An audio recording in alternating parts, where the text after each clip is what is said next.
Let me get your response immediately. President Trump just tweeted that the Senate Majority Leader should change the Senate rules to require only 51 votes instead of 60. He tweeted, quote, "Great to see how hard Republicans are fighting for our military and safety at the border. The Democrats just want illegal immigrants to pour into our nation unchecked. If stalemate continues, Republicans should go to 51% nuclear option and vote on real long-term budget, no continuing resolutions." Is this the official White House position now, that Leader McConnell should get rid of the filibuster, get rid of the 60-vote threshold? You know, Jake, thanks for having me. Good morning. We've been critical of that 60-vote rule since the president took office, and I think what the president did this morning is try and shed some light on the fact that if ordinary rules prevailed and majority ruled in the Senate, the government would be open as of today. It also responds to this constant criticism we hear of, oh, you Republicans control the White House and the House and the Senate. Why can't you just fund the government? And the answer is, as you've just laid out, it takes 60 votes in the Senate. We cannot open the government without Senate Democrat support. We don't have that Senate Democrat support, which is why we are where we are. And one way around it would be to change the 50 votes. Another way around it would be to get some of those Democrats who say back home that they want to work in a bipartisan fashion, they want to work with Republicans, but don't. Where are those Democrats who say one thing back home and then do another in Washington? There's a bunch of different ways to fix this. We just want it to get fixed. I think about five Senate Democrats voted for the continuing resolution and 5 Republicans voted against it. Obviously, this requires some negotiation. According to a source close to the negotiations, Minority Leader Schumer I think he stated this publicly, actually. He wants a commitment from Republicans in the Senate and the House that after the government reopens, there'll be a vote on one big bill that will lift the caps on defense spending and non-defense spending. It will authorize more money for disaster relief, authorize about $20 billion for the border wall, and provide some sort of path to legal status for the so-called Dreamers. Now, I've heard that this is more of an issue in the House than the Senate, but that seems to be an area where a deal could be done, no? A couple of different things. The president is absolutely interested and wants to get DACA fixed. But what you've just read it really bears a close read, which is what the Senate Minority Leader just said there was to authorize $20 billion. And I know it's getting real deep down in the weeds, but you can authorize here left and right. It's appropriating the money that makes a difference. And that's one of the things no one's pressed Mr. Schumer on. He wants to authorize the wall to be built, but doesn't want to actually spend the money to get it built. There was money authorized in 2006 that Mr. Schumer voted for a wall that still hasn't been built because that money still hasn't been spent. Also on that list of things that we've seen from the Democrats in just the last 24 hours is a bailout for the union pension fund. So there's a long way, I think, towards getting a larger deal, which is why it's so important to go ahead and open the government now, because what the Democrats are talking about is a very complex, very large, it's actually a massive spending bill with a lot of other things added to it. That's not going to get done between now and tomorrow morning and now and next Friday. So the government needs to be open. They need to vote to open the government tonight or tomorrow, and then we can start talking about those bigger issues. You've made it clear that you think the Democrats are responsible for the shutdown, but I do want you to take a listen to something that then private citizen Trump said about the government shutdown that occurred back in 2013.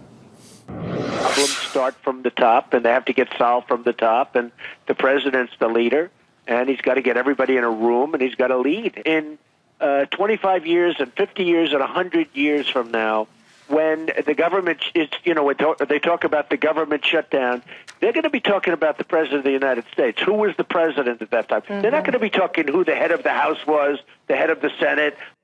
The president has not called, quote, everybody in a room and led since the shutdown happened, as he called President Obama to do. He did put out some pictures, the White House did, of the president yesterday attempting to talk on the phone with individuals. Why not call everybody into a room and hash this out the way he said leaders do, the way he said presidents do? Jake, I think you're splitting hairs there a little bit. The president actually did call large groups of both parties down into the White House in the days leading up to the shutdown. He has been actively engaged. He is trying to avert the shutdown. And that's what I think is different between the shutdown, the lapse in appropriations, if you will, which is the technical term that you see today, and the one you had under President Obama. President Obama did not engage in that process. I know, I was there. I was in the precursor of the House Freedom Caucus back in 2013, and we never heard from the White House. We actually believe they wanted a shutdown. That's the difference here. President Obama wanted a shutdown so that he could weaponize it and make political points out of it, which is exactly what he did. We don't want the shutdown, and we're actively working to try, number one, to make sure it didn't happen in the first place. That failed. And we're actively working right now to make sure it doesn't last any longer than it absolutely has to. So that's a big difference between 2013 and 2016. You have a president doing now exactly what Citizen Trump said he would do in 2013 if he were in charge. Well, he hasn't called everybody into a room. He did have that 55-minute meeting on immigration a couple weeks ago. But he said he wanted a bipartisan bill, and they brought him one, and he kind of botched it. He said he was going to take the heat, and then he suggested that he didn't want to take the heat. Well, let's be clear about what bill is there right now. The bill that is passed the House and is sitting at the Senate is a bipartisan bill. This is the type of funding bill that has passed for the last decade. It's a bill that has a funding component for the government, and it's a bill that has things that members of both parties say that they like. It's a bill that has the extension for the Children's Health Insurance Program.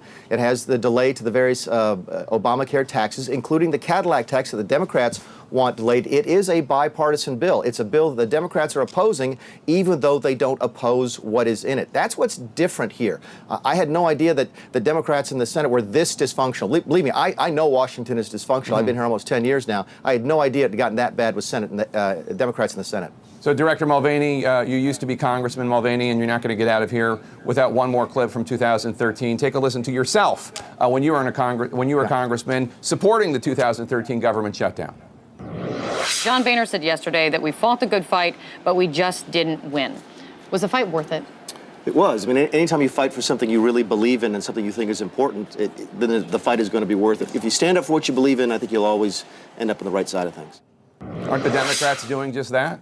Not really. And here's the difference. And you're absolutely right. I was stuck right in the middle of that 2013 shutdown. Keep in mind what that was. We were voting against a bill that we did not like in 2013. The 2013 bill, the equivalent of the one that I just described of having the chip component in it, back in 2013, the bill that we were asked to vote for funded Obamacare. We didn't like that. We couldn't support that. We could not in good conscience vote for that. Fast forward to today. Everything that is in the bill, Democrats support and have voted for previously. This is pure politics. Back in 2013, it had a much larger component of a principle involved to it. If you vote against a bill that you like, that's an entirely different thing than voting against a bill that you don't like.